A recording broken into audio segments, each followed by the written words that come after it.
Beneath the infamous gate of Auschwitz-Birkenau today, a band played a lament written by a Jewish composer who arrived at this very gate in 1944, was selected for death and murdered in a gas chamber. Music to remind those seated amongst the survivors that the Holocaust is not a story of those who lived. The norm was of death.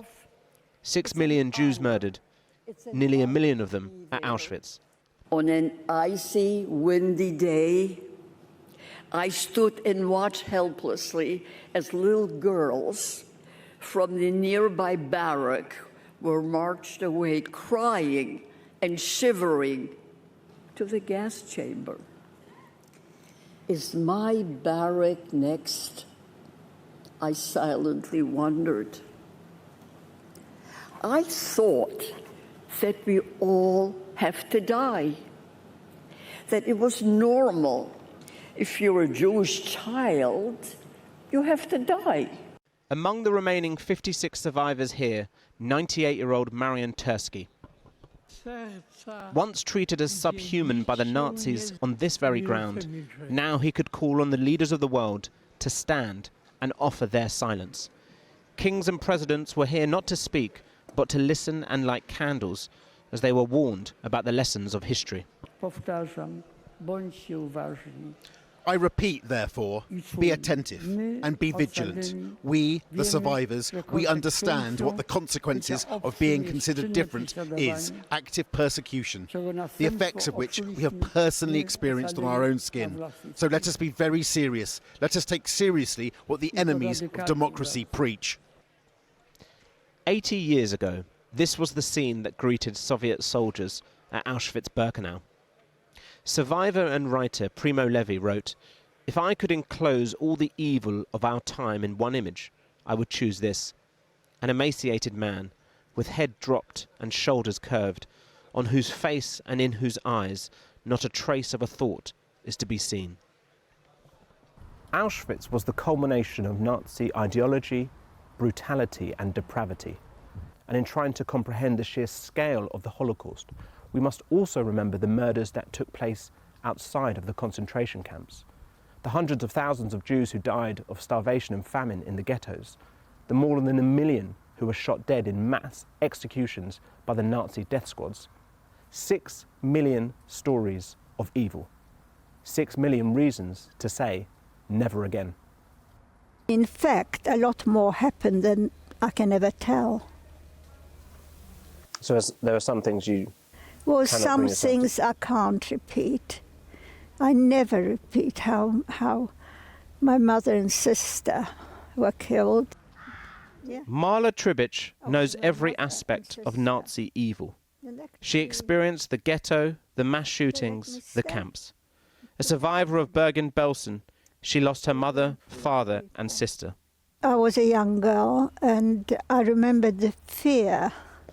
I recall one particular time where I knew we had looked out the window and there were all the lorries there and lots of German soldiers, and we immediately, well, I became so scared, and you could hear them coming up the stairs, and it was terrifying for children, and we had to face these atrocities.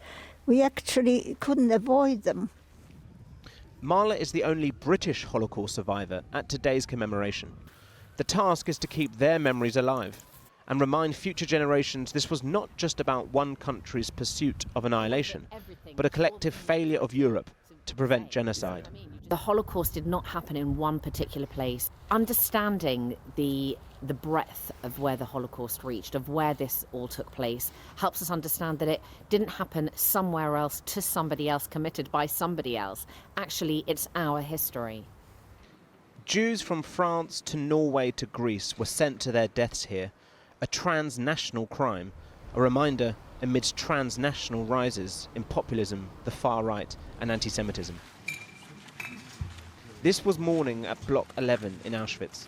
Elderly survivors shuffled, where once prisoners were marched and shot dead against this wall.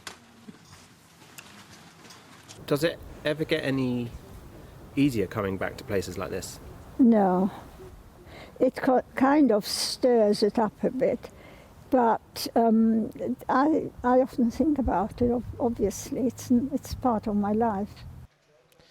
If today is a reminder of humanity's evil and to say never again, remember then where we are now.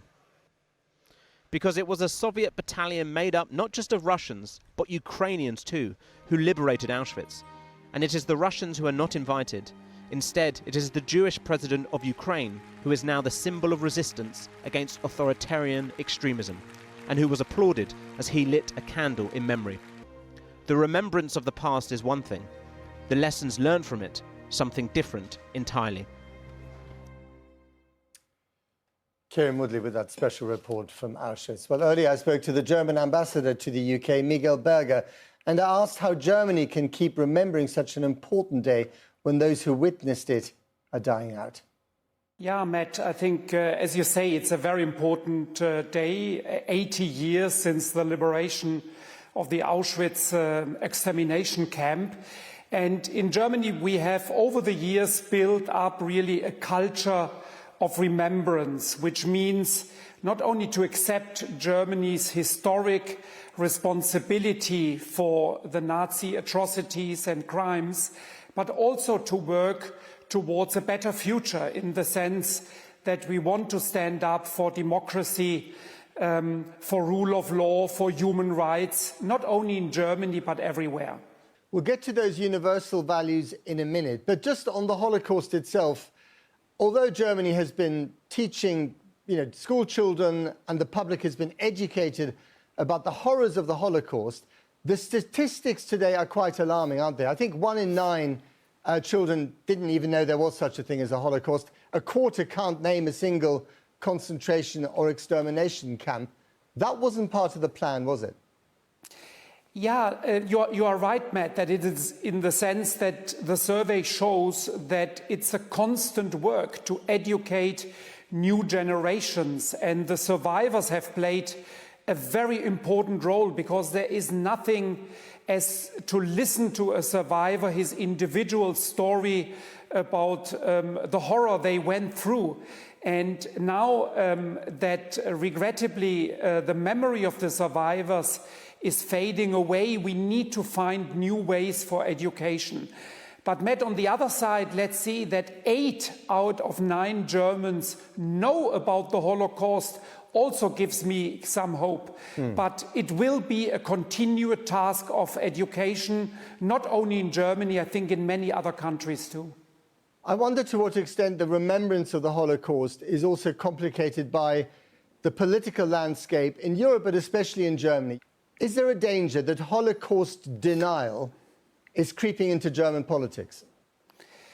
I hope we can avoid Holocaust denial coming into politics. We have to stand up against any attempts to try to draw a line under the Holocaust and under this history. We have to stand up against these attempts and put our focus on democratic education and fight back against those people who think that they can, reduce that, as you said, to a small episode in German history. It is not, and I know that the vast majority of Germans see it the same way as I do, as a constant task of education and remembrance. So in the middle of this very febrile political atmosphere that you have in Germany, you have Elon Musk, who of course we know has a thing about our Prime Minister here in Britain, but he's also been incredibly rude about your Chancellor, Olaf Scholz,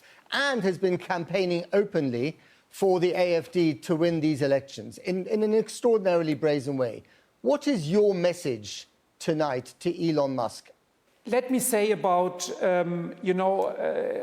opinions like the ones or the rallies of Elon Musk supporting the AfD. He is free as any other person to voice his opinion.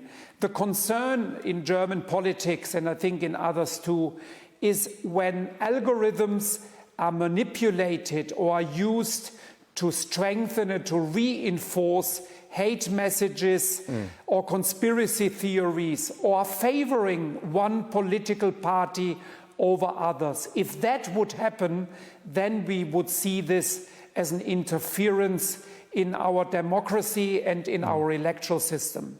Well, given the world of today, given what's been happening in Gaza in the last 15 months, there are many people who say that Germany has been so supportive of the Israeli government, it has failed to condemn, acts that many people would describe as genocide or violence against innocent Palestinian civilians when they occur. Germany has been very critical of the humanitarian situation in Gaza, but Matt, I would really not like to mix up the horrors of the Holocaust with the very dire and difficult situation in Gaza.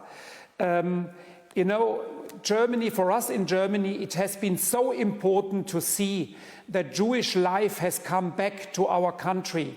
And we see it as a task and as a result of the Holocaust that we have to stand up against not only anti-Semitism, but all forms of racism and hatred. And that's what we try to do, and also in situations of conflict around the world. I'm worried about attempts, to trivialize the Holocaust or to call everything that happens, terrible things that happen in the world, immediately a genocide. So we have to be very careful about our language, and I would not like to mix up the Holocaust with any other, international event or war that is taking place. Ambassador Miguel Berger, thank you very much indeed.